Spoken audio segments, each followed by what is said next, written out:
Students, welcome to your chemistry classroom. प्यारे बच्चों, आज हम न्यू चैप्टर शुरू करने वाले हैं, दैट इज सॉल्यूशंस। हमारी डेली लाइफ के अंदर हम सिर्फ एक ही टाइप के सॉल्यूशंस के बारे में जानते हैं और वो है जब किसी लिक्विड में सॉलिड डिसॉल्व कर दिया। लेकिन इस चैप्टर के अंदर आप देखेंगे कितनी तरह के सॉल्यूशंस हैं। हमारे माइंड में भी कभी नहीं आया होता कि इसको भी हम सॉल्यूशन बोलते हैं। तो डेली लाइफ के अंदर सॉल्यूशंस हम कहाँ कहाँ यूज करते हैं, पहले उसको देखेंगे। नो सॉल्यूशंस अराउंड अस, हमारी डेली लाइफ के अंदर हम कौन कौन से सॉल्यूशंस को देखते हैं, यूज करते हैं। देखिए, आप लोग यूज करते हो परफ्यूम्स और डिओड्रेंट्स। एयर, इसके अंदर हम सांस लेते हैं, it's a mixture of nitrogen, oxygen and other gases. तो बेसिकली हमारे काम की यहाँ पे सिर्फ ऑक्सीजन गैस है। देखने में ये चीजें लगती है कि बिल्कुल इनकी कॉम्पोजिशन एक जैसी है, just like it's a one component, but all these examples which I am mentioning here, ये सारे के सारे बहुत काफी सारे कंपोनेंट्स को अपने साथ लिए होते हैं। अब देखो एलॉयज, एलॉयज के अंदर हम यूज करते हैं ब्रास है, देन ब्रॉन्ज है, उसके अलावा स्टील है, देन 22 कैरेट गोल्ड, राइट। तो ये सारे के सारे एलॉयज हमारी डेली लाइफ में हम यूज करते हैं। मेडिसिन, मेडिसिन के अंदर चाहे वो टेबलेट फॉर्म में हो, चाहे वो लिक्विड फॉर्म में हो, it contains more than one component. Okay, milk, milk is a homogeneous mixture, उसके अंदर फैट डिसॉल्व होते हैं, प्रोटीन्स डिसॉल्व होती हैं, वाटर होता है, मिल्क शुगर होती है, बट उसमें से कुछ भी हमें अलग से दिखाई नहीं देता। Milk is having fat, then it is having proteins, it is having milk sugar, but वो सारी चीजें आपको अलग अलग दिखाई नहीं देती। आप लोग सॉफ्ट ड्रिंक्स पीते हो, उसके अंदर कितना कुछ रहता है, that contains sugar, water, then flavours हैं, फ्लेवर्स के अंदर अगेन देयर आर केमिकल्स, सबसे इंपॉर्टेंट कार्बन डाइऑक्साइड गैस।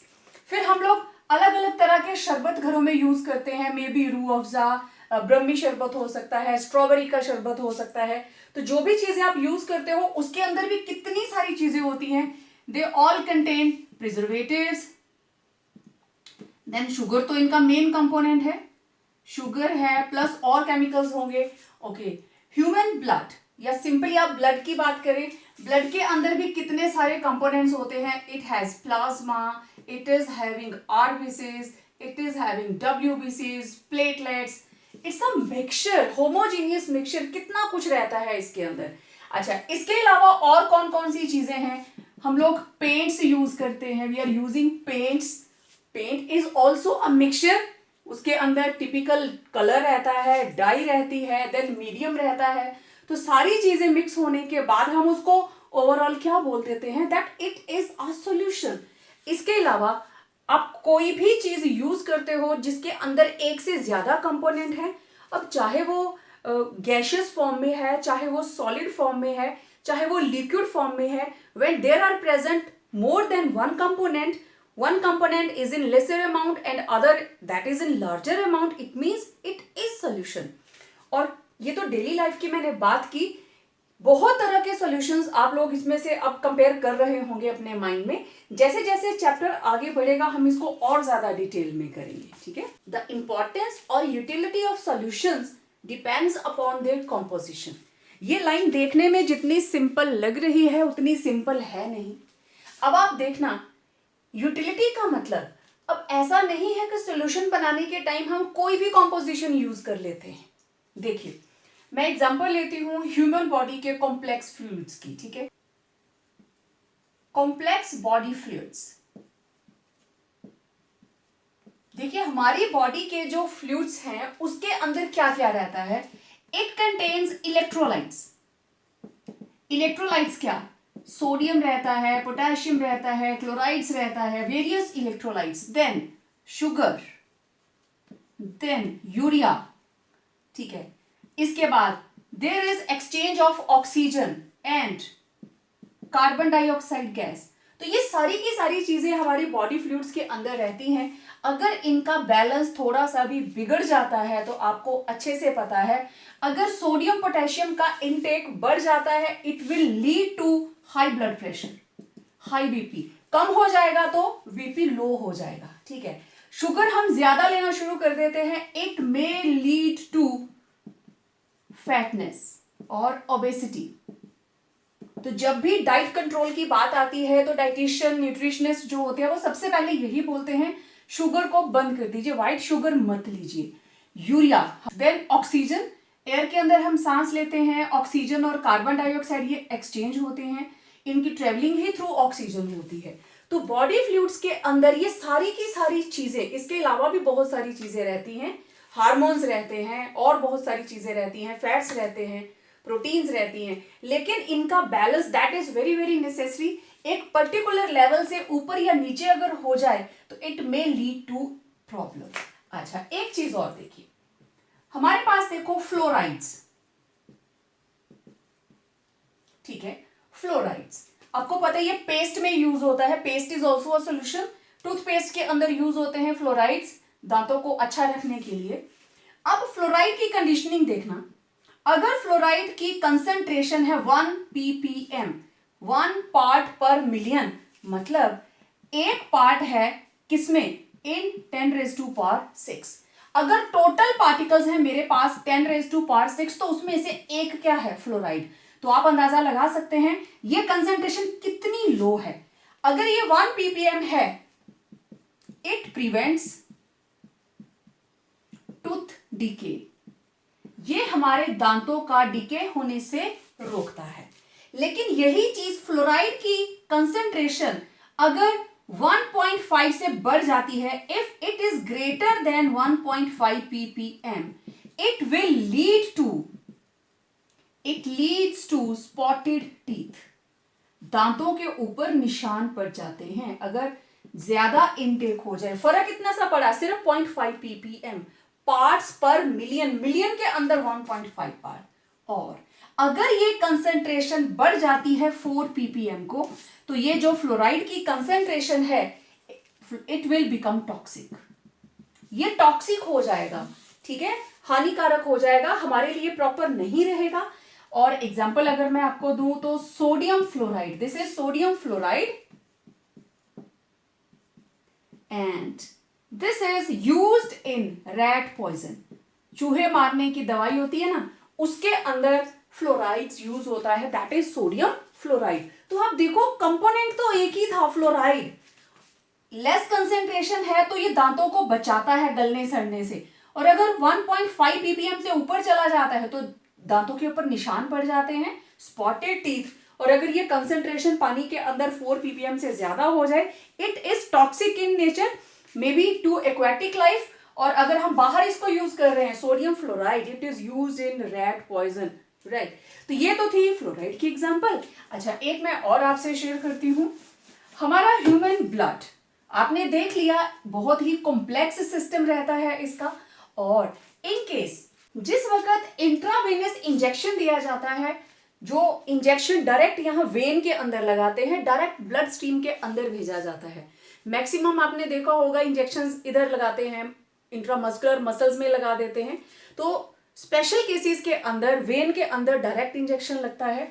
उस इंजेक्शन के अंदर जो मेडिसिन भरी गई है उसको मिक्स किया जाता है, that medicine is mixed with saline water. Saline water के अंदर कॉम्पोजिशन सेम होती है जो हमारे ब्लड की कॉम्पोजिशन है। इस दवाई को सेलाइन वाटर से क्यों मिक्स किया, to make the medicine having same composition as that of body fluid, that is blood। Blood की कंपोजिशन के साथ वो मेडिसिन मैच कर जाए इसलिए, otherwise it may lead to problem. क्योंकि अगर मेडिसिन की कंसंट्रेशन ज्यादा हो जाएगी तब भी प्रॉब्लम होगी, सेम रहेगी तो कोई दिक्कत नहीं है, ठीक है। देखो, इफ सेम कंसेंट्रेशन है तो ये रहा आरबीसी, ये बाहर से मेडिसिन आ गई तो इस आरबीसी को कोई फर्क नहीं पड़ेगा, ठीक है, ओके। इफ हाई कंसेंट्रेशन, अगर मेडिसिन जो बाहर से आई है उसकी कंसेंट्रेशन हाई है तो व्हाट विल हैपन, इसकी कंसेंट्रेशन हाई मींस इसके अंदर वाटर कम है, मींस आरबीसी से वाटर बाहर आना शुरू हो जाएगा, तो इट विल श्रिंक, आरबीसी का साइज श्रिंक हो जाएगा, तो आरबीसी श्रिंक्स। और अगर हम लो कंसेंट्रेशन में ले रहे हैं, इफ लो कंसेंट्रेशन, बाहर से जो फ्लूइड आया that is having low concentration, what will happen, low concentration का मतलब पानी ज्यादा, ठीक है, इसका मतलब बाहर से वाटर आरबीसी के अंदर जाना शुरू हो गया, then what will happen, RBC swells, ये स्वेल कर जाएगा और अल्टीमेटली ब्रस्ट हो जाता है, इट ब्रस्ट, ठीक है, खराब हो जाता है। तो ये दोनों सिचुएशंस को अवॉइड करने के लिए इंट्रावेनस इंजेक्शंस को सेलाइन वाटर के अंदर मिक्स किया जाता है, जिसकी composition it is normally 0.1% NaCl solution, composition इसकी सेम रहती है, सेम ऑस्मोटिक प्रेशर रहता है जो हमारे ब्लड का रहता है। मैं ये वर्ड अभी यूज नहीं करना चाहती थी क्योंकि जिस वक्त आप कोलिगेटिव प्रॉपर्टीज पढ़ेंगे उसमें इस चीज को और ज्यादा डिटेल में हम बात करेंगे, ठीक है। इन वीडियोस को बनाने का मकसद तो ये है कि आपके नोट्स बनते रहें, तो what you people have to note down in your copy, now it's turn to write down, आपको लिखनी है सॉल्यूशंस की डेफिनेशन और बहुत ही सिंपल, जस्ट 2 लाइंस। तो सॉल्यूशन को अगर आप डिफाइन करें, व्हाट आर सॉल्यूशंस, तो it is a homogeneous mixture, solution is a homogeneous mixture of 2 or more substances, mind it, 2 से कम नहीं होने चाहिए, 2 से ज्यादा हो सकते हैं, 2 or more substances whose composition can be varied within certain limits, और वो जो सब्सटेंस हम ऐड कर रहे हैं उनकी कंपोजिशन एक थोड़ी सी लिमिट तक वेरी कर सकती है, we are not particular that इतना अमाउंट तो इतना ही होना चाहिए, इट मे वेरी, कोई हार्ड फास्ट रूल नहीं है। अभी इधर जो मैंने वर्ड यूज किया substances, it's a broad term, तो सब्सटेंसेस जो हम सॉल्यूशन के अंदर यूज करेंगे, वो सब्सटेंसेस जो सॉल्यूशन बनाते हैं, they are known as components of solution. पूरे चैप्टर के अंदर हम बार बार बात करेंगे कंपोनेंट कंपोनेंट, तो that component is the substances making up solution, जिनसे सॉल्यूशन बनता है। अब मान लो अगर 2 कंपोनेंट है तो सॉल्यूशन को हम क्या बोलेंगे, binary solution, it will be known as binary solution. और अगर 3 हो जाते हैं तो 3 के लिए आप क्या वर्ड यूज करते हो, we make use ternary solution, it will be ternary solution. अगर 4 हो जाते हैं तो क्वाटर्नरी, लाइक दिस। बट इस चैप्टर के अंदर हमारा फोकस बेसिकली रहेगा बाइनरी सॉल्यूशंस और उनके साथ जुड़ी हुई अलग अलग तरह की प्रॉपर्टीज, ओके। तो ये जो कंपोनेंट हैं सॉल्यूशन के, हम इसको बोलते क्या हैं, वो कंपोनेंट्स जो मिलकर सॉल्यूशन बनाते हैं, ये बन गया मेरे पास सॉल्यूशन। तो सॉल्यूशन किससे बना, एक कंपोनेंट जिसको मैंने बोल दिया सॉल्यूट और दूसरा कंपोनेंट जिसको मैंने बोल दिया सॉल्वेंट। तो सॉल्यूशन किसके बराबर होगा, सॉल्यूट प्लस सॉल्वेंट। अब जरा देखो, सॉल्यूट के नाम के स्पेलिंग सिर्फ 6 अल्फाबेट्स और इसके अंदर 7 अल्फाबेट्स, तो जिसका नाम छोटा है उसकी क्वांटिटी भी छोटी रहेगी। तो solute the component which is present in lesser quantity, जो कंपोनेंट कम क्वांटिटी में प्रेजेंट है दैट इज कॉल्ड सॉल्यूट, और जो कंपोनेंट लार्जर क्वांटिटी के अंदर प्रेजेंट है which is present in larger quantity that is called solvent. तो it was just beginning of the chapter, यहां से आपके नोट्स बनने स्टार्ट हो जाएंगे, धीरे धीरे चैप्टर आगे बढ़ेगा। इनके साथ रिलेटेड सॉल्यूशंस मींस बेसिकली हम लिक्विड की बात करेंगे इसके अंदर, तो जितने तरह की प्रॉपर्टीज हैं बेसिकली इसमें कॉलिगेटिव प्रॉपर्टीज को हम पढ़ने वाले हैं आगे चैप्टर के अंदर। देन वेपर प्रेशर के बारे में हम बात करेंगे, इसके बाद इसकी कुछ और प्रॉपर्टीज हैं जब इसके अंदर सॉल्यूट ऐड कर दिया, वोलाटाइल है नॉन वोलाटाइल है, तो बहुत इंटरेस्टिंग चैप्टर है। देखो आपने सॉल्यूट देख लिया, सॉल्वेंट देख लिया, तो दोनों कंपोनेंट्स के मिलने पर बनता है सॉल्यूशन। और सबसे इंपॉर्टेंट बात क्या है, सॉल्यूशन सेम फिजिकल स्टेट में होगा जो सॉल्वेंट की होगी। सॉल्वेंट की फिजिकल स्टेट पे डिपेंड करता है कि आपका सोल्यूशन जो बनेगा उसकी फिजिकल स्टेट क्या होगी, वो सॉलिड स्टेट में होगा, लिक्विड में होगा या गैसियस स्टेट में होगा। देखना कैसे, ये है मेरे पास सॉल्वेंट, ठीक है, क्योंकि सॉल्वेंट की फिजिकल स्टेट पे ही डिपेंड करेगा। तो फिजिकल स्टेट हम सॉल्वेंट की चलो ले लेते हैं यहां पे, लेट इट बी गैस या फिर लिक्विड या फिर क्या हो सकता है सॉलिड। अगर सॉल्वेंट गैसियस स्टेट के अंदर है तो सॉल्यूशन भी किस स्टेट में होगा, गैसियस के अंदर, तो हम उसको बोलेंगे गैसियस सॉल्यूशन। अगर लिक्विड स्टेट में होगा तो हम उसको बोलेंगे लिक्विड सॉल्यूशन। और अगर सॉल्वेंट सॉलिड स्टेट में है तो हम उसको कहेंगे सॉलिड सॉल्यूशन, राइट। तो सॉल्वेंट मींस जो कंपोनेंट ज्यादा क्वांटिटी में है, अगर गैसियस फेज ज्यादा क्वांटिटी में है और बाकी कम में, इसका मतलब that will be known as gaseous solution. अगर सॉल्वेंट की क्वांटिटी मींस बड़ा वाला जो कंपोनेंट है जिसकी अमाउंट ज्यादा है that is in liquid state, तो उस सॉल्यूशन को हम बोलेंगे लिक्विड सॉल्यूशन। और अगर वो सॉल्वेंट सॉलिड स्टेट में है, सॉलिड स्टेट के अंदर क्वांटिटी ज्यादा है, दैट मींस सॉलिड सॉल्यूशन। तो इस तरीके से ब्रॉडली हमारे पास 3 तरह के सॉल्यूशंस आ गए। अब देखो टाइप्स ऑफ सॉल्यूशन कौन कौन से हो गए हमारे pass on the basis of solvent.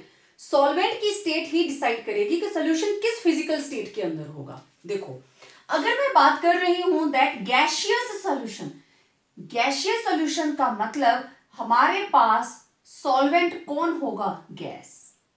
Liquid solution, liquid solution का मतलब हमारे पास सॉल्वेंट क्या होगा, liquid, right. Then solid solution means हमारे पास सॉल्वेंट किस स्टेट में है, that will be in solid state. Simple सी बात, ओके। अब देखिए कितनी तरह के कॉम्बिनेशंस बन सकते हैं गैसियस सॉल्यूशन को बनाने के लिए। तो they may be attend by 3 types. देखना आप लोग 1, 2 एंड 3, ठीक है। जैसे ये लिखा है ना गैस लिक्विड सॉलिड, आपको वैसे ही लिख लेना है, गैस उसके बाद लिक्विड उसके बाद सॉलिड, ठीक है। तो ये हमने लिखे solute, these are solutes. Gas किसके अंदर हम ऐड करेंगे, gas in, liquid in, solid in. तो आगे भी सेम इसी तरीके से जाएगा। अब सॉल्वेंट आपने इस जगह पे कौन लिया है, गैस। तो एक कॉम्बिनेशन बना गैस इन गैस, दूसरा कॉम्बिनेशन बना लिक्विड इन गैस, तीसरा कॉम्बिनेशन बना सॉलिड इन गैस। आ गया ना सॉल्वेंट। हम गैस को गैस में घोल रहे हैं, हम लिक्विड को गैस में घोल रहे हैं। अभी मैं डिटेल टेकअप करूंगी, don't worry about that. Second type हमारे पास लिक्विड सॉल्यूशन, मतलब ये हुआ लिक्विड सॉल्यूशन बनाने के लिए लेट मी सी मेरे पास कौन कौन से कॉम्बिनेशंस हो सकते हैं। बिल्कुल इसी तरीके से हमारे पास ऐसे ही लिखना है आपने, GLS, ठीक है। This is gas liquid solid, ठीक है। अब देखो गैस को किस में घोलना है, लिक्विड को किस में घोलना है, सॉलिड को किस में घोलना है। कौन है यहाँ पे सॉल्वेंट, यस। इधर सॉलिड, इधर गैस था, अब आया लिक्विड, तो gas in liquid, liquid in liquid, और तीसरा combination solid in liquid, right. अब जो ब्लू कलर से लिखा है दैट इज सॉल्वेंट। यहां सॉल्वेंट है गैस, यहां सॉल्वेंट है लिक्विड। नेक्स्ट देखें, अब हमारे पास सॉल्वेंट है सॉलिड। सेम इसी तरीके से 3 मेरे पास कंपोनेंट्स आ जाएंगे, 3 तरह की यहां पे कॉम्पोजिशन आ जाएगी। अगेन मैं लिखूंगी गैस लिक्विड एंड सॉलिड। तो गैस को हमें किस में डिसॉल्व करना है, लिक्विड को और सॉलिड को। अब सॉल्वेंट है सॉलिड, तो gas in solid, liquid in solid, solid in solid. तो टोटल 9 टाइप के मेरे पास यहां टोटल 9 टाइप के सॉल्यूशंस बन गए। जबकि हमारे माइंड में मैंने बिगनिंग में बताया एक ही बात होती है, सॉलिड इन लिक्विड, चीनी घोल दो पानी में, नमक घोल दो पानी में, but it's not like that. अब देखो आपके पास 9 टाइप के सॉल्यूशंस आ गए on the basis of physical state of solvent. अगर सॉल्वेंट गैशियस है तो 3 हमारे पास पॉसिबिलिटीज हैं, अगर सॉल्वेंट लिक्विड है अगेन 3 पॉसिबिलिटीज, और सॉलिड है तब भी 3 पॉसिबिलिटीज। तो ये रहा consolidated table for various types of solutions. ये रहे सॉल्यूट, अगेन उसी सीक्वेंस के अंदर गैस, लिक्विड, सॉलिड, और ये रही सॉल्वेंट की लिस्ट। तो हमने एक बार तीनों कंपोनेंट गैस में डिसॉल्व करे, देन तीनों कंपोनेंट लिक्विड के अंदर, तीनों कंपोनेंट सॉलिड के अंदर। तो यही सारी चीजें आप देख कर आए हैं, जस्ट मैंने एक जगह पे इनको नोट कर दिया है सो दैट आपको नोट्स बनाने में प्रॉब्लम बिल्कुल ना हो। ठीक, तो अभी आप देखो सॉल्यूट है गैस और सॉल्वेंट भी गैस, तो गैस इन गैस, इसका example oxygen and nitrogen gases का मिक्सचर या फिर simply air. Liquid in gas, liquid हमारे पास क्या रहा, क्लोरोफॉर्म के वेपर्स, और उनको हमने नाइट्रोजन गैस के अंदर मिक्स कर दिया। Then water vapours in air, fog जिसको आप बोल देते हो। Then solid in gas, camphor के पार्टिकल्स नाइट्रोजन गैस के अंदर, या फिर डस्ट, डस्ट हो गई, या फिर स्मोक, डस्ट और smoke in air.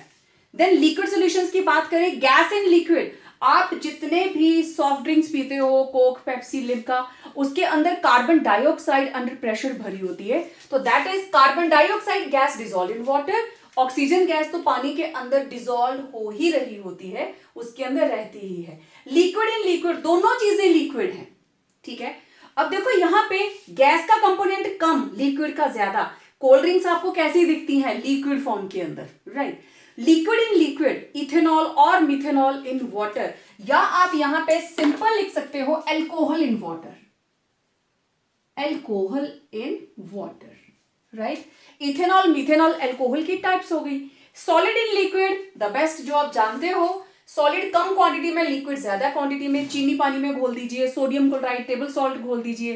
Then solid solutions, दिखने वाली चीज सॉलिड है, जैसे solution of hydrogen gas in palladium और प्लैटिनम। ऑर्गेनिक केमिस्ट्री के अंदर आप ये इक्वेशंस लिखते हो, और इस पर्टिकुलर फिनोमिना को बोलते हैं एडसॉर्प्शन। फुल फ्लेज चैप्टर आएगा आगे, यहां मैं ज्यादा डिटेल पिक नहीं करूंगी। लिक्विड इन सॉलिड, दिखने वाली चीज सॉलिड है पर थोड़ा सा उसमें सॉल्यूट लिक्विड क्वांटिटी के अंदर रहेगा। तो मरकरी, आपको पता है mercury it is in liquid form. Sodium, sodium is a solid metal, तो liquid in solid, mercury with sodium. तो एक चीज याद रखना, जब भी मरकरी किसी भी मेटल के साथ आए, कहीं ऐसा लिखा है मरकरी along with सोडियम, इधर ऐसे ही लिखा होता है, ठीक है, ये ऐसे ही लिखा जाता है मरकरी विद सोडियम। तो इस चीज को क्या बोलते हैं जब मरकरी के साथ आता है कोई भी atom, this is known as amalgam. तो मरकरी का सोडियम के साथ, मरकरी का किसी और मेटल के साथ भी हो सकता है। And solid in solid, copper dissolve in gold, सारे के सारे एलॉयज, सिर्फ all alloys, copper dissolve in gold का मतलब हमारे पास आ गया 22 कैरेट गोल्ड और 23 कैरेट गोल्ड, ठीक है। तो इस तरीके से आप इन सभी टाइप के 9 टाइप के जितने भी सॉल्यूशंस हैं उनके एक एक नंबर के क्वेश्चंस नोट कर लेना। अब हम बात करेंगे various methods for expressing concentration terms of solutions, ठीक है। तो पहले हम बात करें कंसंट्रेशन है क्या। हमने यहां पे एक न्यू टर्म यूज किया, concentration terms of solution. Concentration मतलब आपको एक गिलास पानी दे दिया और कहा इसमें चीनी घोल दो 1 चम्मच, तो उसकी कंसंट्रेशन क्या हुई, 1 spoon per glass, simple. Concentration is a broad term, जो भी गिवन अमाउंट ऑफ सॉल्यूट है, it is the amount of solute present in the given quantity of solution. यहां पे किसी तरह की स्पेसिफिकेशन नहीं है, whether it is 1 litre, 100 litre, 10 litres, what quantity is, कोई भी क्वांटिटी। जैसे मैंने बोला ना 1 spoon per glass, 2 spoon per glass, that is the concentration. तो अगर कम कंसेंट्रेशन होगी सॉल्यूट की, ठीक है, अगर सॉल्यूट है लेस क्वांटिटी के अंदर तो it will be called dilute solution. अगर उसकी सॉल्यूट की क्वांटिटी है more, it will be known as concentrated. Dilute and concentrated, 2 तरह के सॉल्यूशंस होंगे। अब कौन कौन से वो तरीके हैं, इनको हम हल्का हल्का डिटेल पिक करेंगे। +1 के अंदर आपने इनको बहुत डिटेल में पढ़ा है, मैं इनको हल्का सा रिवीजन दूंगी आपको, उसके बाद इनके न्यूमेरिकल्स जो बहुत इंपॉर्टेंट है। तो सबसे पहले हम बात करें मास परसेंटेज। नाम से ही पता चल रहा है पर 100 पार्ट्स की बात हो रही है, out of 100. So it is the mass of the component. मैंने आपको बताया था we are talking about binary solutions पर 100 ग्राम ऑफ द सॉल्यूशन. मतलब मास परसेंटेज किसके बराबर होगी? Mass of component in solution divided by total mass of the solution multiplied by 100. ये हमारा फॉर्मूला बन गया कि मास परसेंटेज किसके बराबर होगी? सॉल्यूशन के अंदर कंपोनेंट का मास कितना है डिवाइडेड बाय टोटल इनटू 100. ऐसे निकालते हैं ना percentage. Okay, let A and B are two components. Let it be कि हमारे पास ए और बी दो कंपोनेंट हैं. ठीक है. ओके, मास ऑफ ए कितना आया? W A. Mass of B ये रहा डब्ल्यू बी. ओके, तो टोटल मास कितना होगा? W A plus W B. Now mass percentage of A किसके बराबर होगा? मास ऑफ कंपोनेंट मतलब डब्ल्यू ए. अब मैं पूरा नहीं लिख रही हूं, mass of A divided by total. It's okay. Mass of A divided by total W A plus W B multiplied by 100. Similarly mass percentage of B किसके बराबर होगी? Mass of W B divided by total multiplied by 100. देखो इसको आप एक और तरीके से भी निकाल सकते हो. मैं यही कर देती हूं. और जो यहां पे वैल्यू आएगी mass percentage of A, let it be equal to X. तो आप क्या करेंगे? 100 माइनस एक्स. ऐसे भी तो कर सकते हैं ना. दो ही कंपोनेंट है तो इसको 100 में से माइनस करके आपके पास आ जाएगा आंसर y. तो दोनों तरफ आपको इसको बार बार डिवाइड करने की जरूरत नहीं पड़ेगी. एक की परसेंटेज निकाल लो, दूसरी को 100 में से माइनस कर दो. All set. ये दोनों ही चीजें किसमें थी? ग्राम्स के अंदर. तो यहां कोई टेंशन नहीं होती. अगर मान लो आपको दिया जाता है 20% इथेनॉल, तो 20% इथेनॉल का मतलब उसमें 20 ग्राम इथेनॉल है और 80 ग्राम क्या है? वाटर. दोनों मिलके क्या है? 100. 20%. 100 के अंदर 20 पार्ट कौन है? इथेनॉल. ठीक है. सेम इसी तरीके से हम बात करेंगे वॉल्यूम परसेंटेज की. तो वॉल्यूम परसेंटेज के अंदर हम अब मास की जगह पे वर्ड यूज करेंगे volume percentage. This is volume percentage. तो इनको हम V बाय V भी बोलते हैं. Volume in volume. पहले वाला था W बाय W. तो it is volume of the component पर, अब 100 ग्राम्स नहीं आएगा, पर 100 पार्ट्स ऑफ द सॉल्यूशन. ठीक है. तो यहां आ गया हमारे पास volume percentage. It will be equal to volume of component in the solution divided by total volume of the solution into 100. है ना सिंपल फॉर्मूला. तो अब यहां पे let again A and B two components, right? Okay.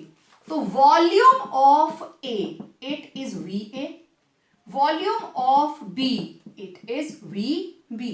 Therefore total volume कितना हो गया? VA plus VB. तो वॉल्यूम परसेंटेज ऑफ ए किसके बराबर आएगा? Volume of A divided by total volume multiplied by 100. Simple. इसको सॉल्व कर लीजिए. Similarly volume percentage of B it will B VB upon total volume multiplied by 100. ठीक है. या फिर आप इसके जो वैल्यू आएगी उसमें 100 में से उसको माइनस कर दीजिए. ओके. तो अब इसमें दोनों ही सॉल्यूशंस हैं. मतलब अब अगर यहां पे आता है 20% इथेनॉल, तो this is volume by volume. ठीक है. बहुत सारी मेडिसिन के ऊपर देखना लिखे होते हैं ये सारी चीजें कि वॉल्यूम बाय वॉल्यूम है या W बाय V है. तो इसका मतलब इसमें इथेनॉल कितना है? It is 20 ml and water कितना है? 80 ml. और टोटल कितना है? This is 100 ml. इस तरीके से हम वॉल्यूम बाय वॉल्यूम निकाल के उसकी परसेंटेज पता कर सकते हैं. बहुत से स्टूडेंट्स को लग रहा होगा मैम ने यहाँ 8 आर्टिकल बना दिए जबकि बुक में तो कम है. तो प्यारे बच्चों मैंने इन तीनों कंपोनेंट्स को अलग अलग कर दिया सो दैट आपको कंफ्यूजन ना हो. तो अब मैं थर्ड टाइप की बात करने वाली हूं।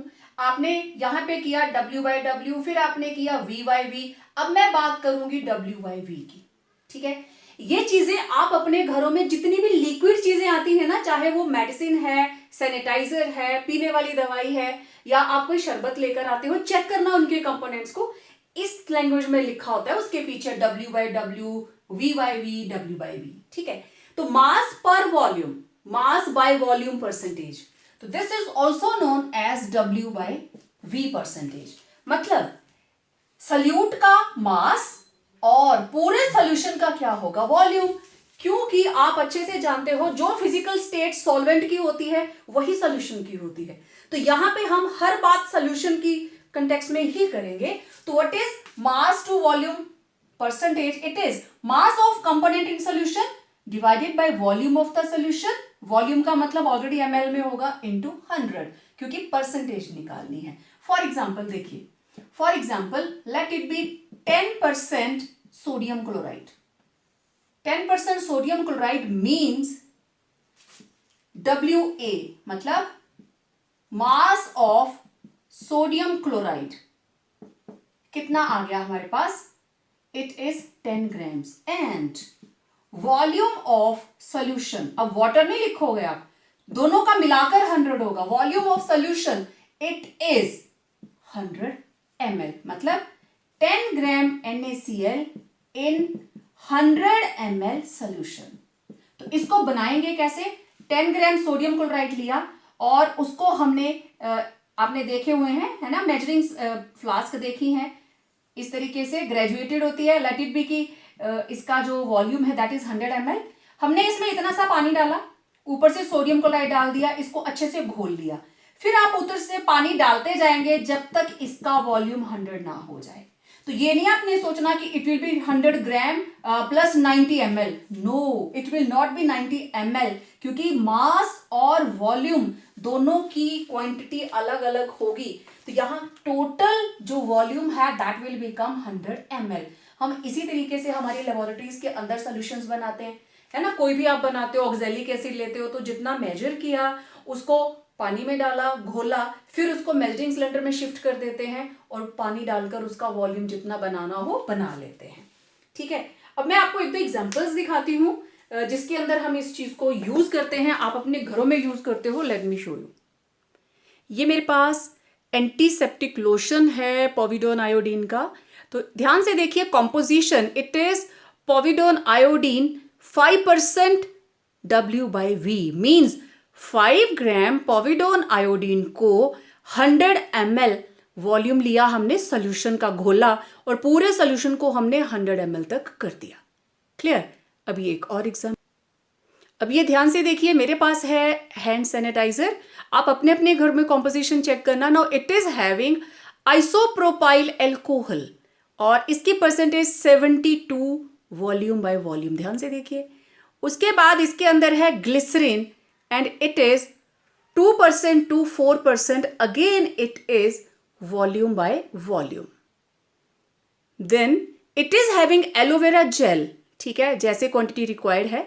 नेक्स्ट देखिए पार्ट्स पर मिलियन। देखो पहले हम पर 100 कर रहे थे, जो कॉम्पोजिशन आती थी मल्टीप्लाई बाय 100। अब हमें चाहिए पार्ट्स पर मिलियन, मीन्स 10⁻⁶। बस इतना सा ध्यान रखना है। देखिए, it is the parts of the component per million parts of the solution.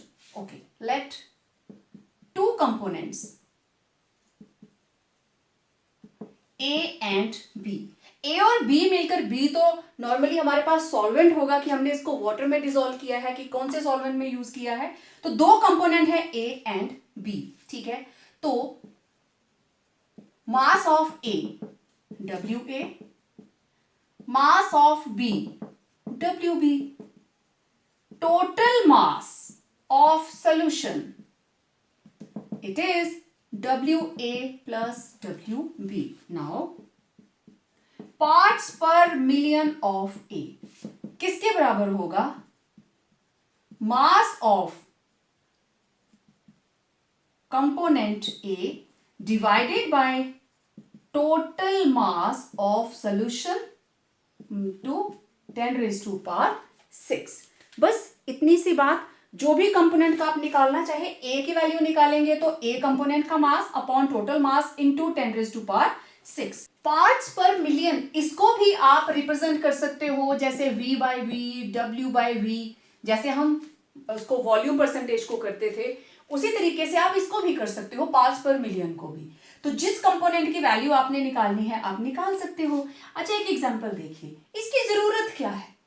इसकी जरूरत इसलिए है क्योंकि जिन सॉल्यूट्स की क्वांटिटी बहुत कम होती है उसको पर 100 पार्ट्स में एक्सप्रेस करना मुश्किल हो जाता है, मतलब बहुत कम क्वांटिटी आती है। अगर हमें मान लो कि क्लोरीनेशन के लिए ही हमने मेजरमेंट लेनी है तो पर 100 parts it will be difficult.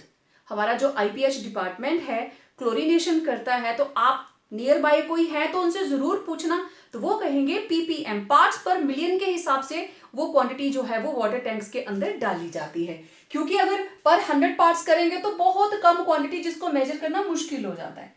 अब एग्जांपल देखो, मेरे पास 1 लीटर सी वाटर है, ठीक है, और 1 लीटर सी वाटर, ये लीटर है ml, तो नॉर्मली उसका मास कितना है 1030 ग्राम्स, तो उसके अंदर 6 इंटू 10⁻³ ग्राम्स ऑक्सीजन है।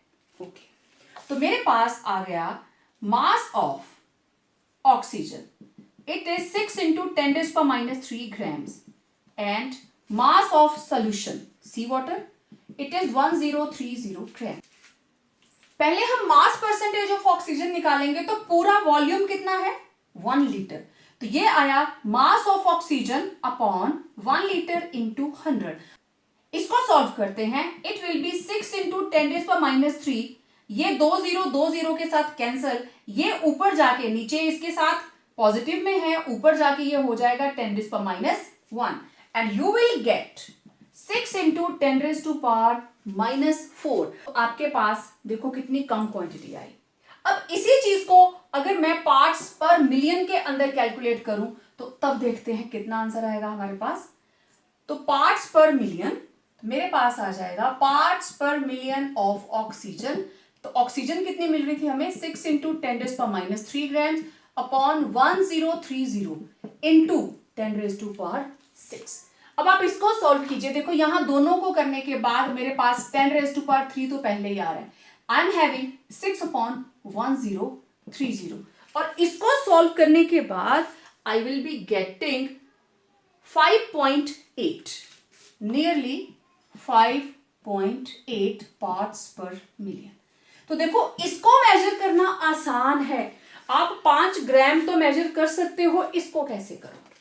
तो that is why parts per million it is used mostly to express pollution, atmospheric pollution. आप लोग चेक करना, नेट पे डालना कि today's quantity of sulphur dioxide और वेरियस पोल्यूटेंट्स, किसी भी सिटी की बात कर लीजिए, दिल्ली डाल दीजिए, लुधियाना डाल दीजिए, you will get the answer. वो सारी की सारी concentrations they are expressed in parts per million. जरूर चेक करना इस चीज को। अब नेक्स्ट देखते हैं, नेक्स्ट इज मोलैरिटी।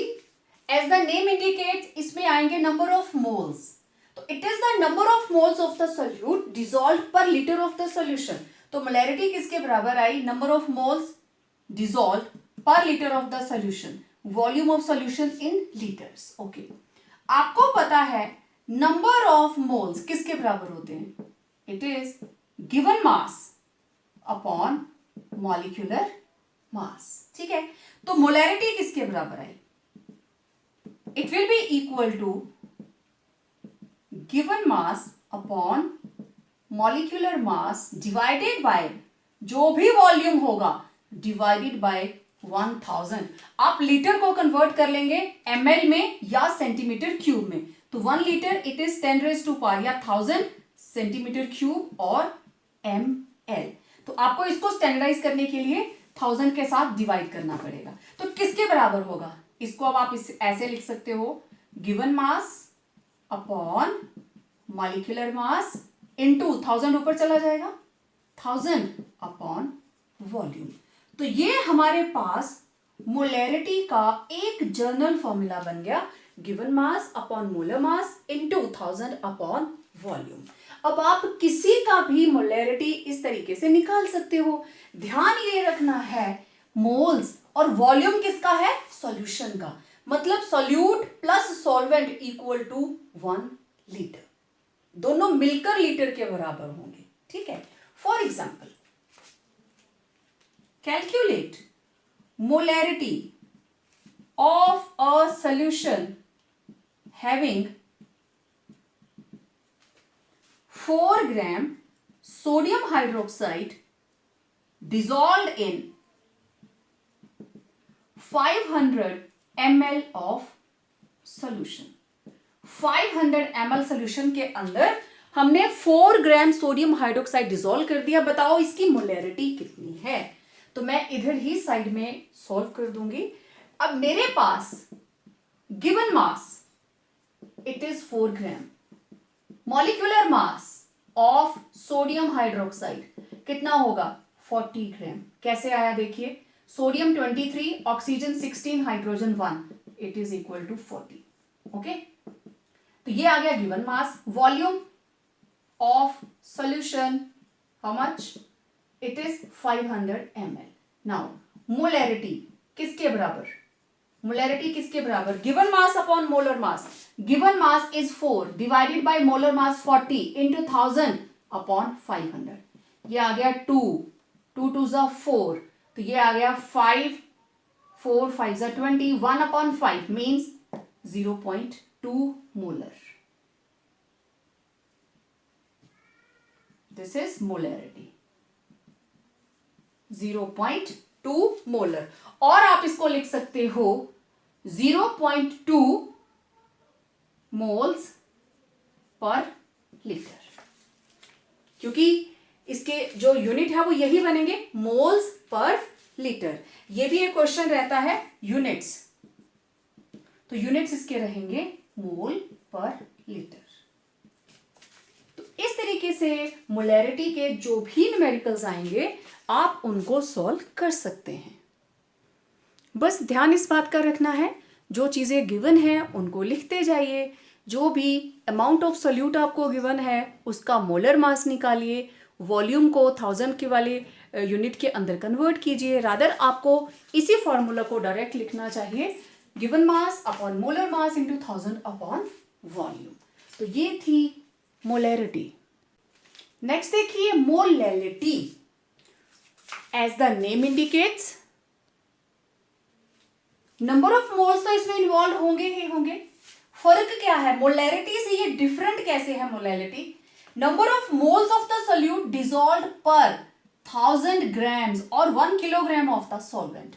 अब यहां पे मोलैरिटी में क्या होता था? देखो, मोलैरिटी में होता था solute plus solvent equal to 1 litre. लेकिन यहां पे क्या है? Solute plus 1000 gram, it will be equal to solution and it may be greater than 1 liter. Not maybe, it is always greater than 1 liter, right? Okay. तो अब मैं पहले molality की बात करती हूं। Number of moles, number of moles आपको पता है किसके बराबर होते हैं? तो आप मोलैलिटी को रिप्रेजेंट करेंगे नंबर ऑफ मोल्स की जगह पे given mass upon molecular mass divided by mass of solvent in kilogram. तो आप लिखोगे मास of solvent in grams divided by 1000। Kilogram को ग्राम्स में कन्वर्ट कर लीजिए, डिवाइडेड बाय 1000। तो आप इसको किसके बराबर लिखेंगे? It is given mass upon molecular mass 1000 upon mass of solvent in grams. तो ये बन गया हमारे पास मोलैलिटी का फॉर्मूला। और मोलैलिटी की unit it is moles per kilogram. जैसे वो रहता है moles per litre, it will be expressed in moles per kilogram. और कई बार ऐसा लिखा होता है मोल किलोग्राम इनवर्स, ठीक है? या फिर सिंपली हम इसको लिखते हैं स्मॉल m के साथ। Late it B 2 molal, this is 4 molal, right? इस तरीके से। तो कोई भी न्यूमेरिकल आए आपको ये ध्यान देना है कि उसमें सॉल्वेंट वॉल्यूम तो नहीं दिया हुआ है, अगर वॉल्यूम दिया है तो उसको पहले मास में कन्वर्ट करना है। तो मोलैलिटी वाले न्यूमेरिकल्स थोड़े से टिपिकल होते हैं, थोड़ा ध्यान से इनको सॉल्व करना होता है। एक आधा एग्जाम्पल पिक करते हैं। अब एक दो न्यूमेरिकल्स देखते हैं। देखो, कैलकुलेट, पहले हम इसकी बात करेंगे। Calculate molality of a solution containing 20.7 gram of potassium carbonate dissolve in 500 ml of solution. ध्यान से देखना, दिस इज ml, जबकि मोलैलिटी के अंदर हमें वॉल्यूम नहीं मास चाहिए, लेकिन उसने डेंसिटी दी है। Density of solution is given, तो जो जो गिवन है पहले तो वो लिख लेते हैं। ओके, दोनों में से कैसे पता लगाएं सॉल्यूट कौन है और सॉल्वेंट कौन है? जो less quantity that is solute and this is solvent. Okay, तो given mass of this is potassium carbonate, it is 20.7 grams. तो नेक्स्ट स्टेप इसी का, molecular mass of potassium carbonate आप सॉल्व कर सकते हैं। पोटेशियम का 39 इंटू 2 प्लस कार्बन का 12, 16 into 3, it will come out to be 138 grams. ठीक है, ये आपने इसका मॉलिक्यूलर मास निकाल लिया। चलो, फिर उसने आगे आपको दिया है volume of solution. Okay, volume of solution it is 500 ml, लेकिन मोलैलिटी के लिए मुझे मास चाहिए।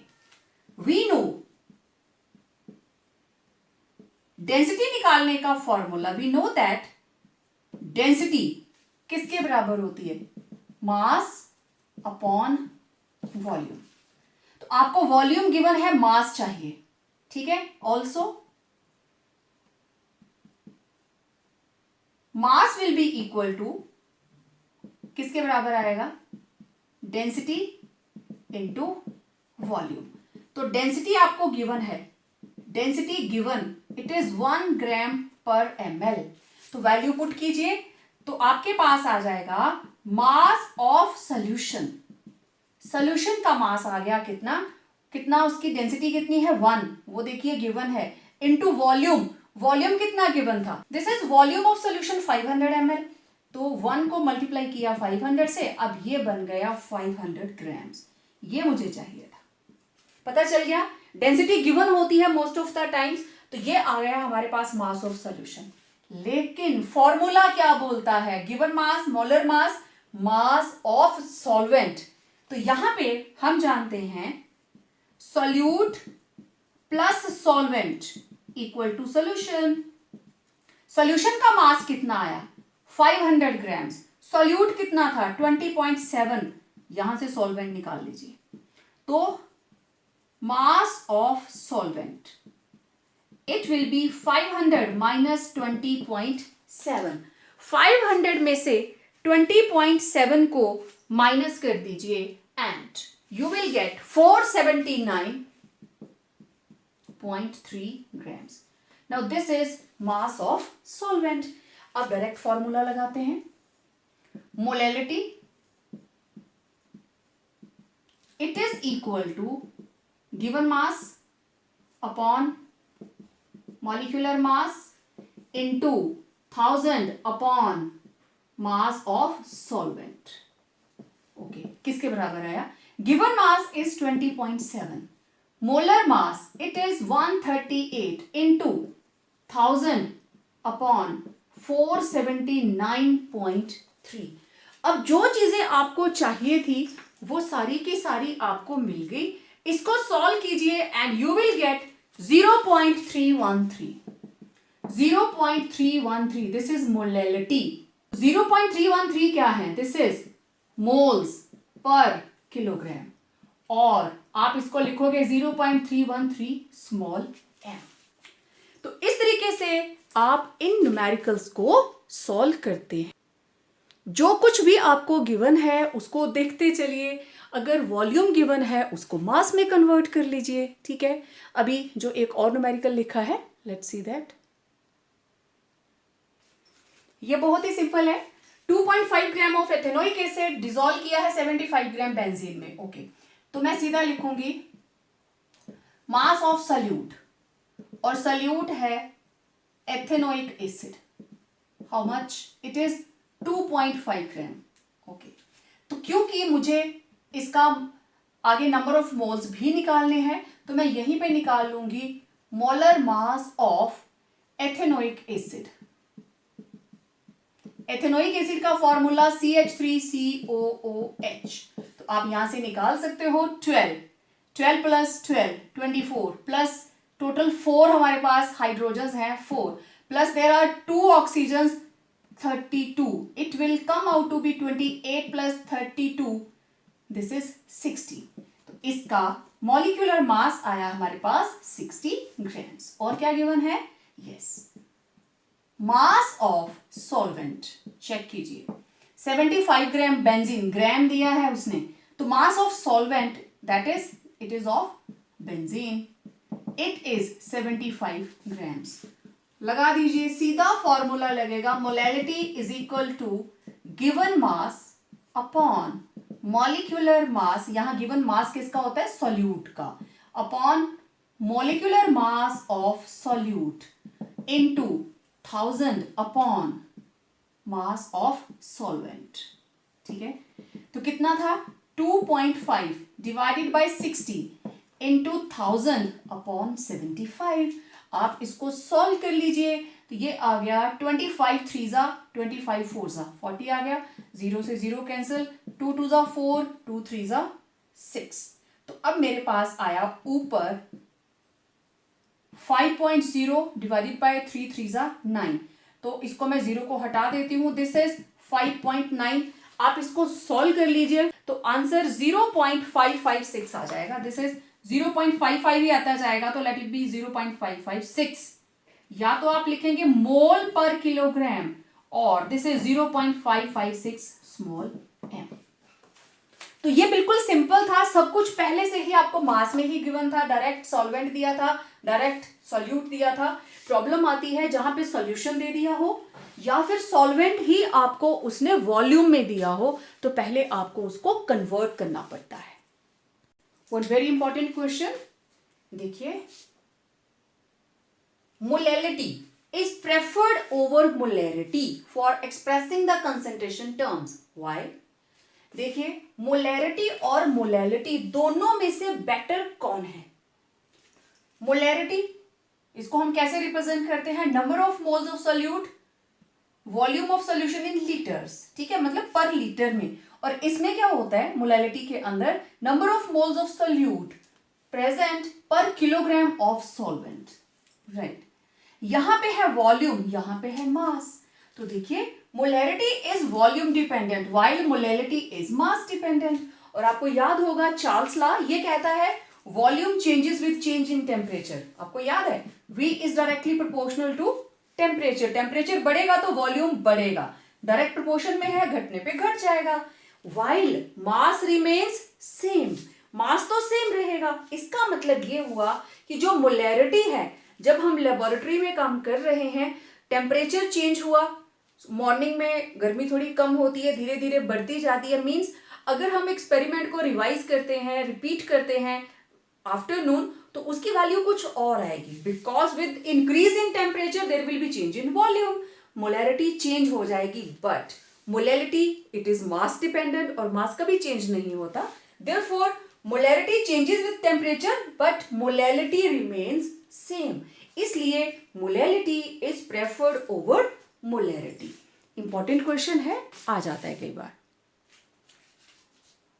Out of 1 molar and 1 molal, molar and molal दोनों में से ज्यादा कंसेंट्रेटेड कौन है? देखो, एक तरफ हमारे पास एक गिलास पानी है, सेम साइज का दूसरा गिलास है, दोनों में इक्वल अमाउंट ऑफ वाटर, ठीक है। इसमें मैंने ऐड किए 2 टीस्पून ऑफ शुगर, इसमें मैंने ऐड की 1 टीस्पून। तो मेरे को बताइए किसके अंदर कंसंट्रेशन ऑफ शुगर ज्यादा होगी? क्वाइट ऑब्वियस, इसके अंदर, पानी तो सेम था, तो इसके अंदर चीनी हमने ज्यादा डाली, means it is more concentrated. अब मोलर और मोलल दोनों में से कौन ज्यादा कंसंट्रेटेड है? Let's see that. इस चीज को हम एक एग्जांपल से करते हैं, ठीक है। मेरे पास है 1 मोलर सोडियम हाइड्रोक्साइड, दूसरी साइड है 1 मोलर सोडियम हाइड्रोक्साइड।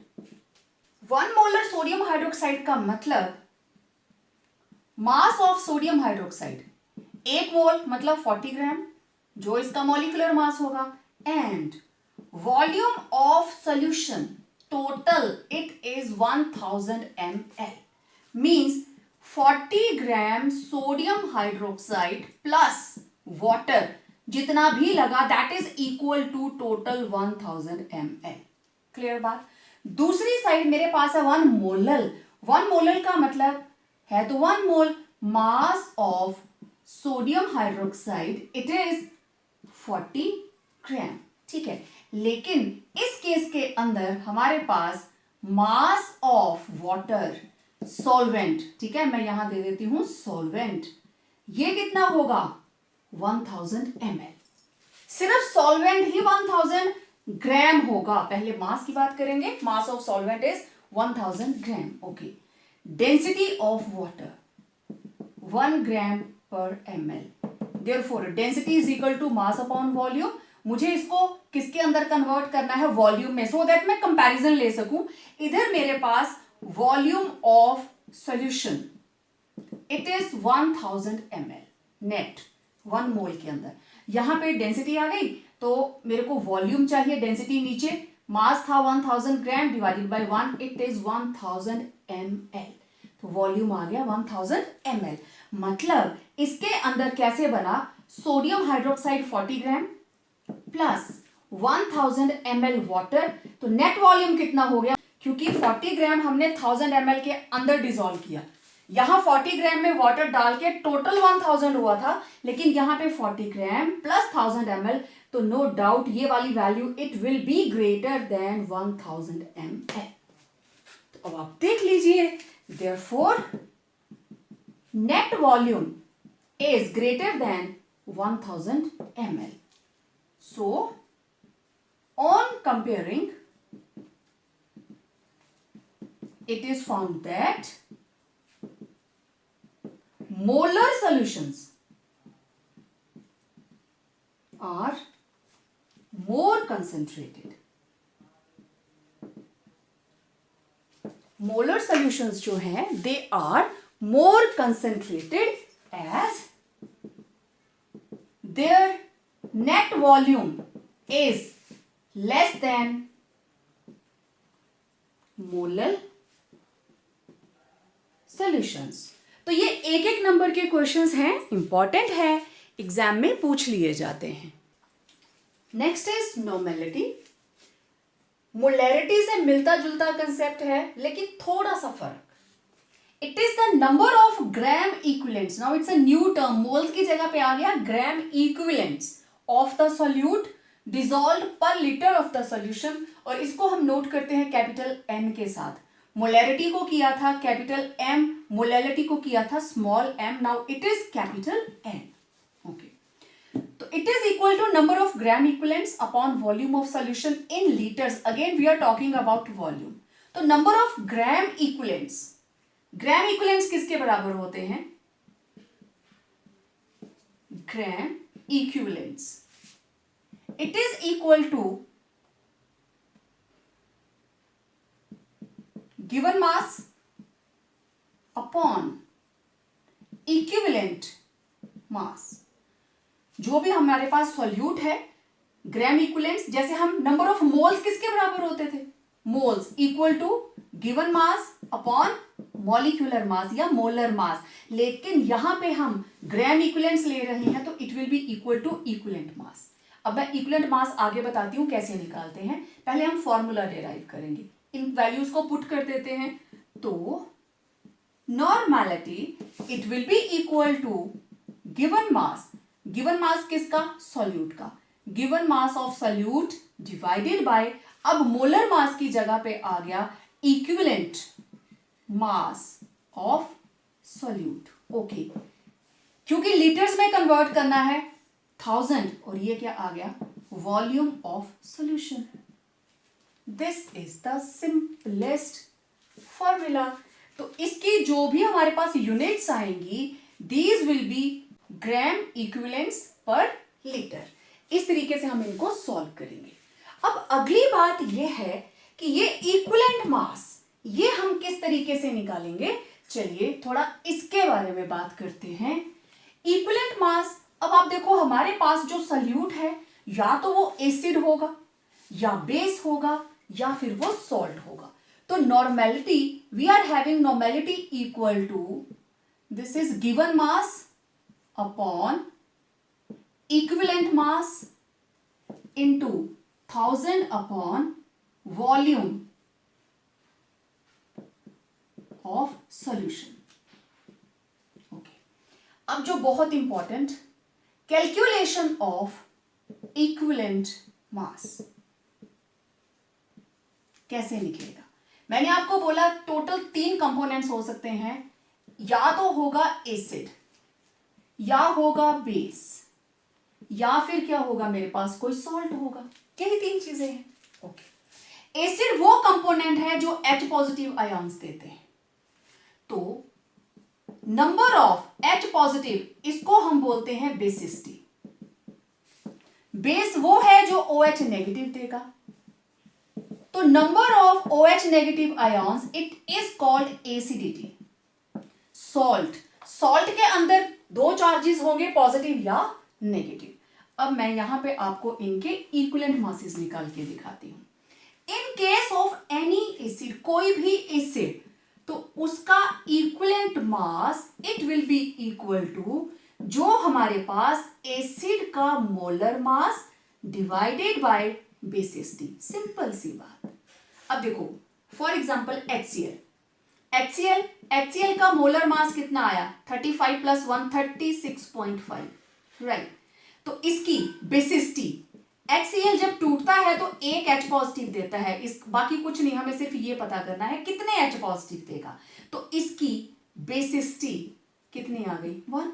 तो इसका इक्विवेलेंट मास HCl का किसके बराबर होगा, 36.5 डिवाइडेड बाय 1, 36.5। तो ये आ गया हमारे पास 36.5 ग्राम्स। इक्विवेलेंट मास आ गया 36.5 grams.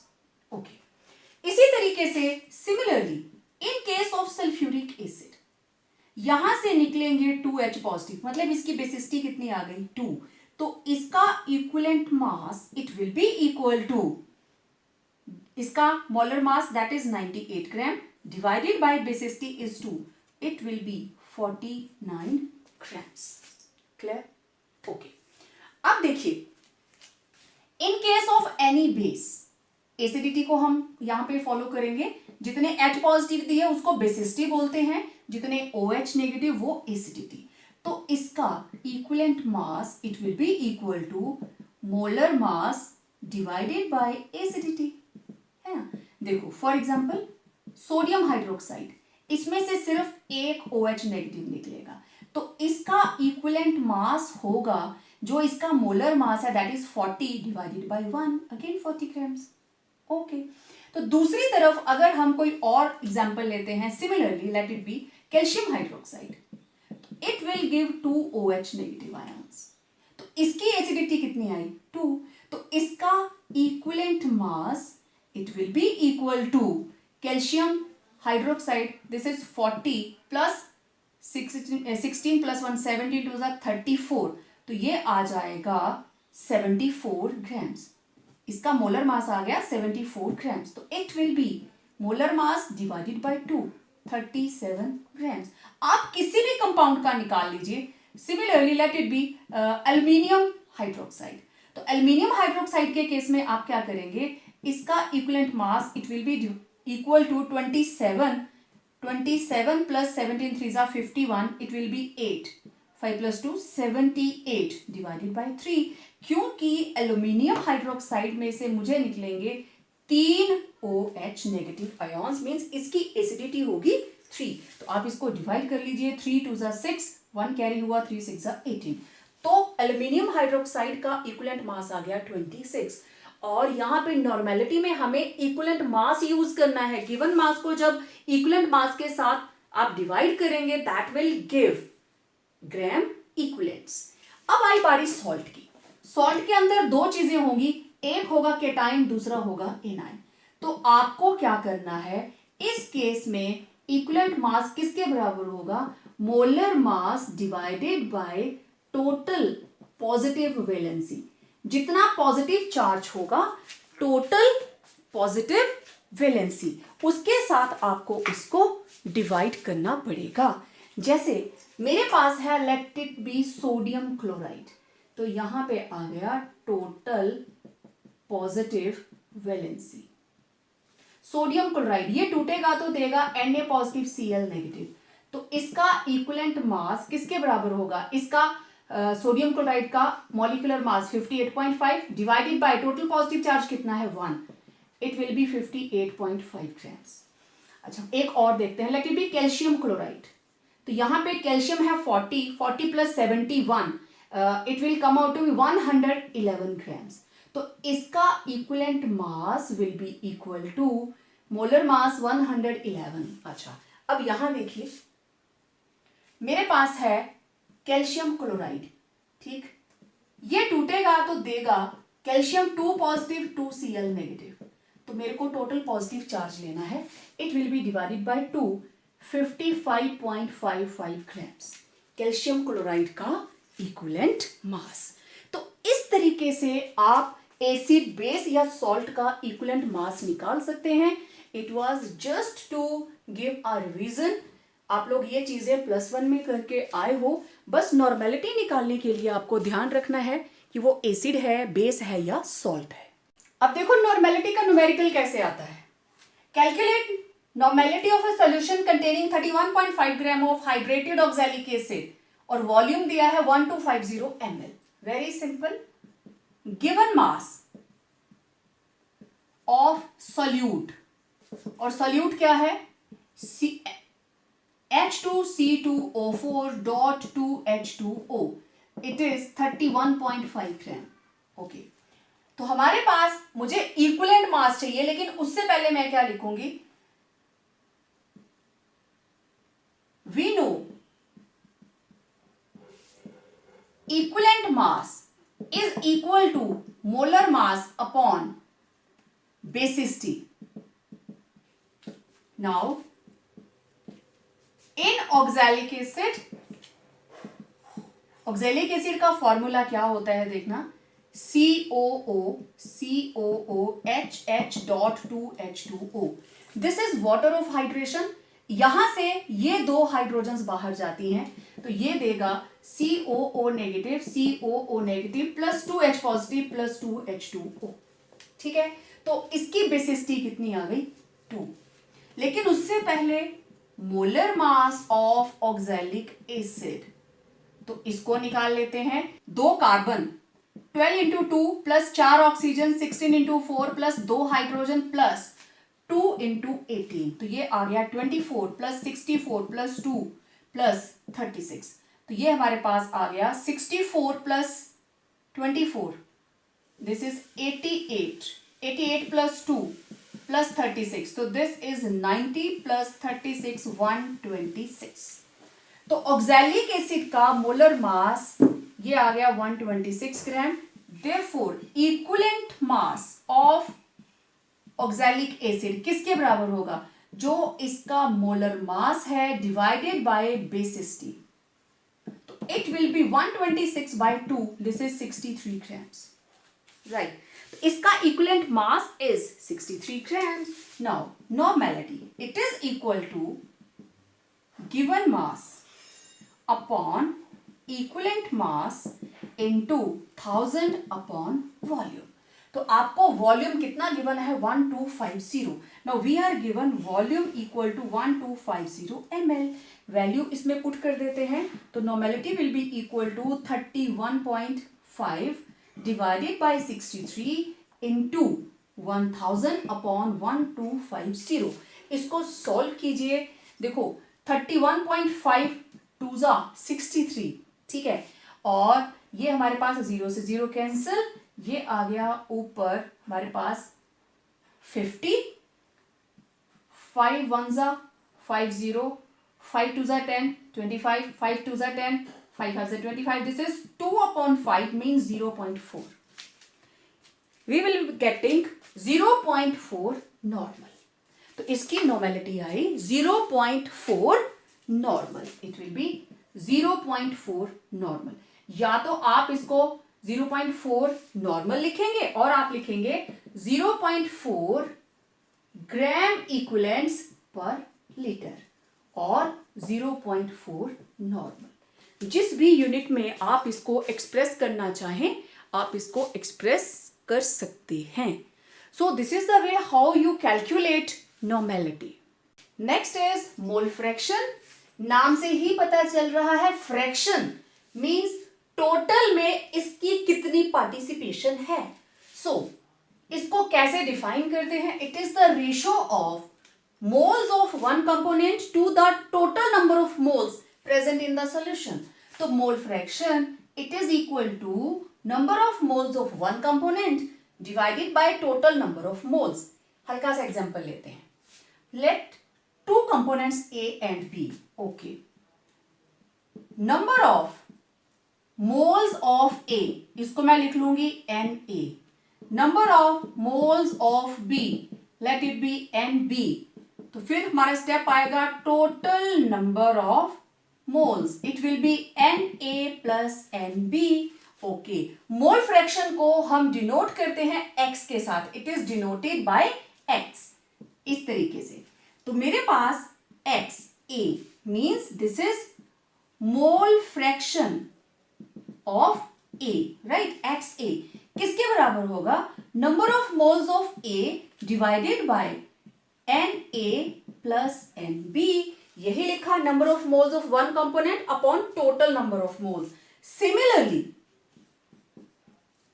XB it will be equal to Nb upon Na plus Nb। आप A की वैल्यू निकालें, आप B की वैल्यू निकालें। एक तरीका तो ये हो गया। अब और याद रखने वाली बात,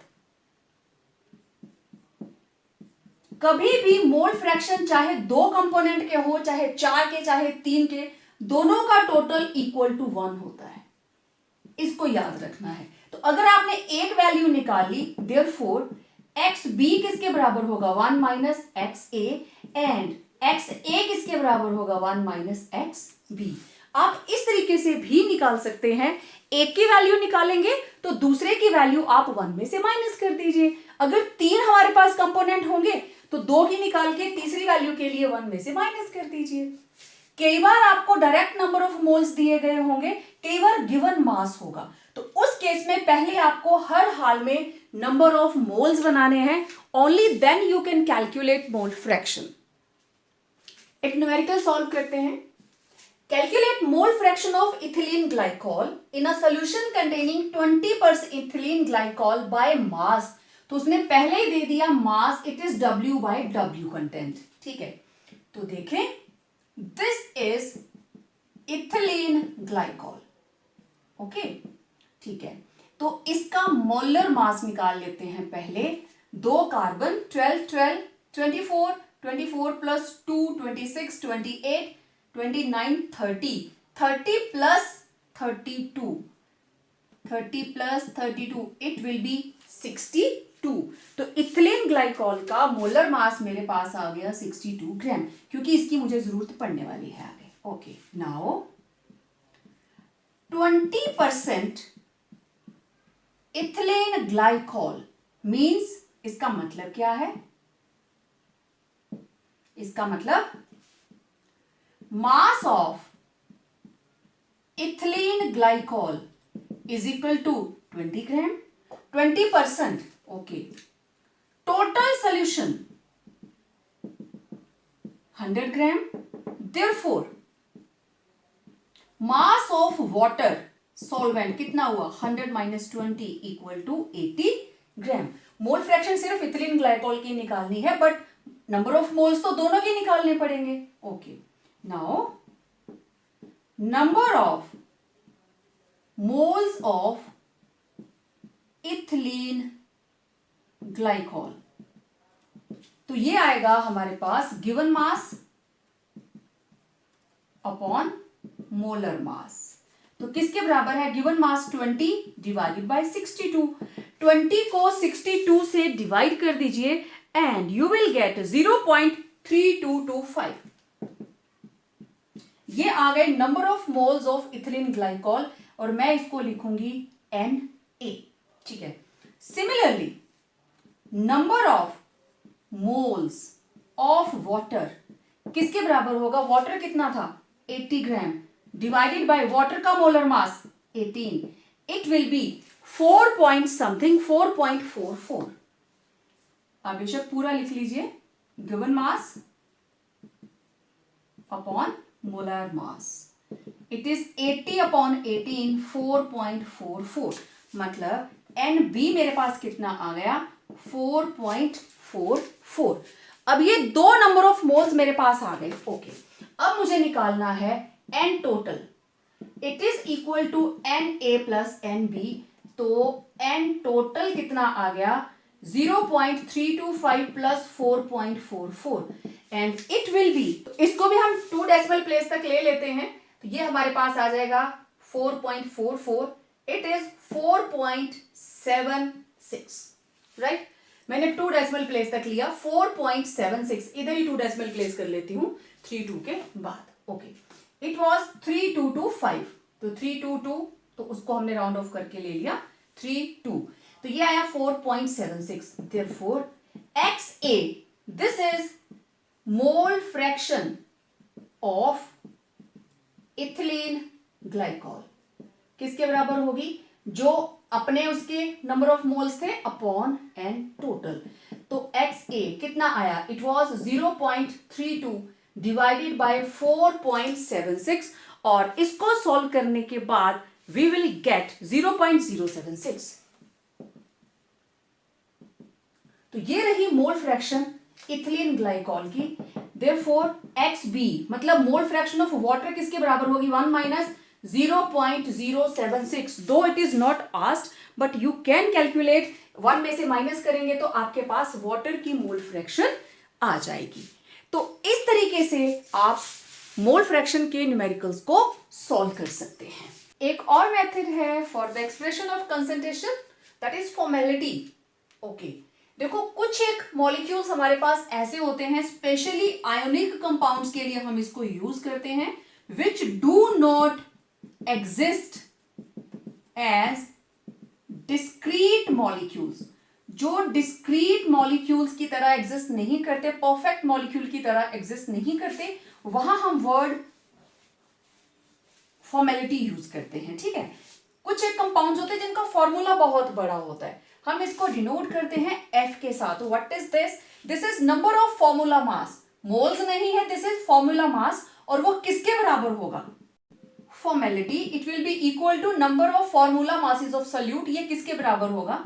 गिवन मास अपॉन जो आपका फॉर्मूला आपको बता रहा है, इनटू 1000 अपॉन वॉल्यूम। तो गिवन मास किसका है? सॉल्यूट का। ठीक है, एक एग्जांपल लेते हैं छोटा सा। ओके, जैसे late it B 3 point calculate formality of a solution containing 3.68 gram potassium ferrocyanide in 500 ml of solution. 500 ml solution के अंदर we have dissolved 3.68 gram of solvent. अब देखो इसको सॉल्व करना बिल्कुल ही सिंपल। हमारे पास है given mass of solute, this is 3.68 gram. Okay, अब हम इसका निकालेंगे formula mass. Formula mass of K4FeCN6। मैं इसको इधर साइड में इसकी वैल्यू निकाल के दिखा देती हूं।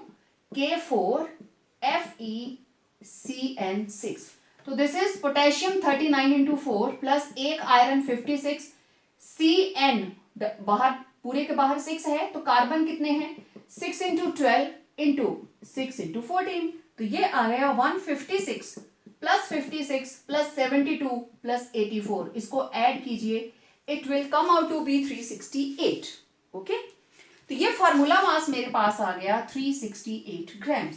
तो फॉर्मेलिटी किसके बराबर है? Given mass 3.68 divided by 368 into 1000/500, ये आ गया 2. ये डेसिमल हटाया और नीचे लग गया हमारे पास 100. ये इसके साथ कैंसिल. अब हमारे पास क्या बचा? 2/100. This is 2/100 means 0.02 formal. ठीक है, 0.02 फॉर्मल.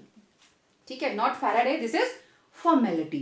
तो फॉर्मेलिटी का मतलब जो आपको फॉर्मूला दिया है, नंबर ऑफ मोल्स बन जाने थे अगर आप यहां पे मॉलिक्यूलर मास लिखते, तो this is formality when you are using given mass upon formula mass. So इस वीडियो में इतना ही. बहुत जल्द मिलेंगे ढेर सारे न्यूमेरिकल्स की प्रैक्टिस लेकर. Till then, complete your notes and stay tuned for the upcoming video.